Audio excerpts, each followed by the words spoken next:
Assalamu alaikum, and welcome back to Unbiased Truth with AI, the channel where we let the Quran explain the Quran one verse at a time.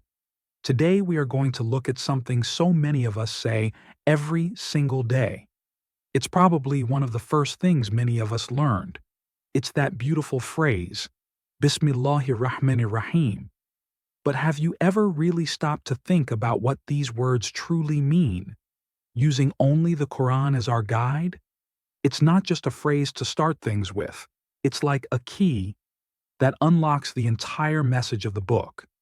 So today, we're going to break it down word by word and discover the deep, simple, and powerful truth behind it. Let's get started. All right, so let's put the full phrase up. Bismillahir Rahmanir Rahim. It has four main parts. Let's look at the very first part, Bismi. The first little sound, B, means in or with.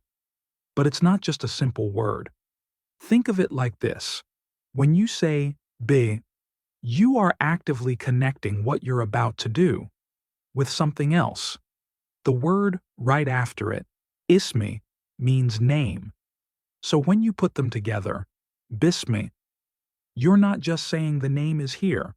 You are actively declaring, I begin with the name of, or I am doing this, in the name of. Do you see how that changes everything? It means there's an action that you are starting. Whether you're about to read, or about to eat, or about to drive your car, or start your work, you are saying, I am starting this action right now, in the name of. But in whose name? The name. Allah. Now, the Quran shows us that this isn't just a title like the king or the creator. Those are descriptions of what God does. The name Allah is his unique personal name. It's the name for the one and only God. So, by saying Bismillah, you are connecting your simple, everyday action directly to the source of all existence. You're making a statement of pure monotheism, that everything begins and ends with the one. It's a powerful declaration of your faith and your purpose. Now, for the last two names. And these are so beautiful. Ar-Rahman Ar-Rahim. Both of these names come from the same root word in Arabic, RHM. This root is connected to the word for a mother's womb, which is Rahim. Just think about a womb for a second. What does it do? It protects, it nurtures, it provides everything needed for life to grow. It's a place of complete, loving care. That's the feeling behind this divine mercy. It's not just about being forgiven for a mistake.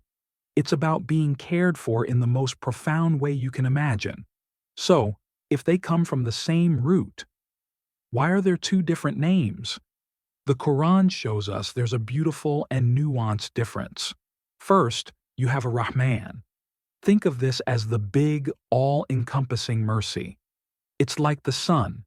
The sun shines on everyone, doesn't it? The believers, the non-believers, the animals, the plants. It doesn't pick and choose. A Rahman is this vast, universal mercy that God gives to all of his creation, right here, in this life.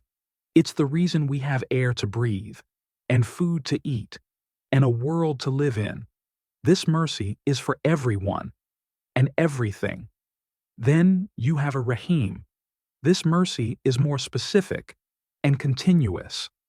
If a Rahman is the sun shining on everyone, think of a Rahim as a special, continuous stream of water that nurtures a specific garden. This mercy is given particularly to those who believe and follow God's guidance.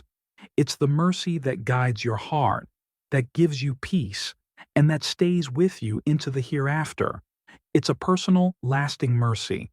So when you say the full phrase, you're really saying something so deep. I start my action in the name of Allah, the one whose mercy is so vast it covers all of creation, and who gives a special, continuous mercy to those who are faithful. It's truly amazing, isn't it? Now, let's see where the Quran itself places this phrase, because its location tells us a lot. First of all, it's the very first verse of the very first chapter, Al-Fatiha. Why would God start the entire book this way? It's like He is giving us a special pair of glasses. He's telling us, before you read anything else in this book, any laws, any stories, any warnings, I want you to see all of it through the lens of my mercy. This means the entire Quran is basically a letter of care from our Creator. But here's something really fascinating that shows this phrase is timeless. Let's look inside the Quran itself for more evidence. In the 27th chapter, Surah An-Naml, we read the story of Prophet Solomon and the Queen of Sheba. Prophet Solomon sends her a letter, and guess how that letter begins? The Quran tells us the exact words. It says, "It is from Solomon, and it is Bismillah Ar-Rahman Ar-Rahim." This is a huge piece of evidence. It shows us that this beautiful phrase wasn't something new for Prophet Muhammad. It was used by the prophets who came before him. It's a timeless, universal message of faith that connects all the prophets. But then, there's a little mystery. The phrase is at the start of every single chapter of the Quran, except for one. Chapter 9, which is known as Surah At-Tawbah, does not begin with Bismillah Ar-Rahman Ar-Rahim. Why not? Well, if we look at what chapter 9 is about, it makes perfect, logical sense. The chapter begins with a declaration of disengagement, a very serious warning to people who had broken their treaties. It's basically a declaration of a state of conflict. Think about it in your own life. If you were sending an official legal notice or a declaration of war, would you start it with a warm and peaceful greeting? No, of course not. That would be completely out of place and would contradict the serious tone of the message. So, the absence of the phrase here is not a mistake. It is a powerful message in itself. It shows how the Quran's structure is deliberate and perfectly logical. So, beyond the meaning and the context, what does saying Bismillah Ar-Rahman Ar-Rahim actually do for us in our daily lives? First, it creates mindfulness. When you're about to eat, and you just pause for that 1 second to say it, you're turning a simple, mundane act of eating into a conscious act of worship. You're reminding yourself of who gave you this food. It's like a spiritual reset button that you can press all day long for every single action. Second, it brings humility and inner peace. By saying in God's name, you're admitting that you're not in full control. You are saying, I will do my best, but I rely on God for the result. This takes a huge weight off your shoulders. It reduces stress and anxiety because you know that you're not alone in your efforts. And third, it's a gateway to blessings, or what is known in Arabic as barakah. That word barakah isn't just about having more money or more stuff.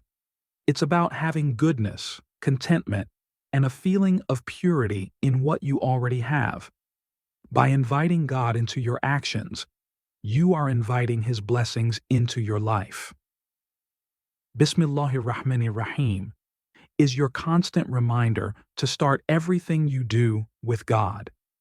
It is a lens to see the world and the Quran's message through mercy. It is a practical tool to find peace, humility, and mindfulness in your busy life.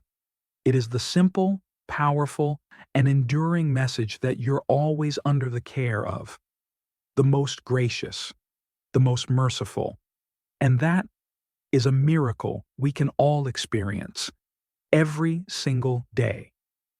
What does Bismillah Ar-Rahman Ar-Rahim mean to you in your daily life? I'd love to read your thoughts in the comments below.